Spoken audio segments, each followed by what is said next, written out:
So Darnell, could you talk a little bit about what you have your graduate school students doing in terms of using comics for education? Thank you. Yeah.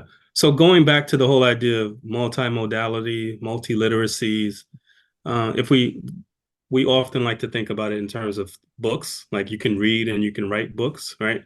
But you can also extend that in other areas. You can just step back and say it's the idea of producing and consuming.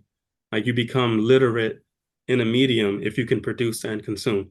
So if when I think about comics, the way to really get people, teachers, parents, etc., but specifically the students in my classroom to become more comfortable with the idea of comics as an academic medium is the idea that I they should also be producing them in the classroom. Right. So I use them as a form of assessment.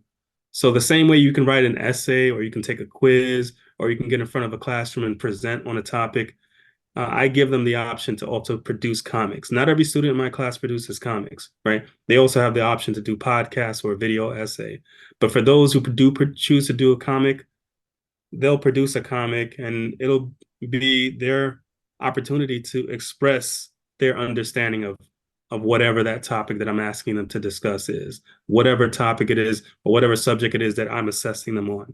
And this experience makes it more possible or, increases the potential that they'll be comfortable with using that as a form of assessment in their classrooms moving forward. But then also producing something, the more you write, the better it is your reading experience because you understand that whole process. So the same thing with comics.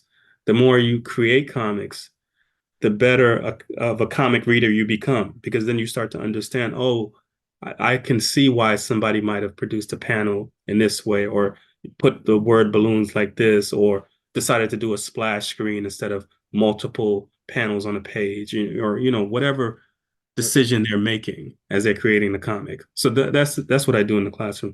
They're also creating comics as well as reading comics in the classroom.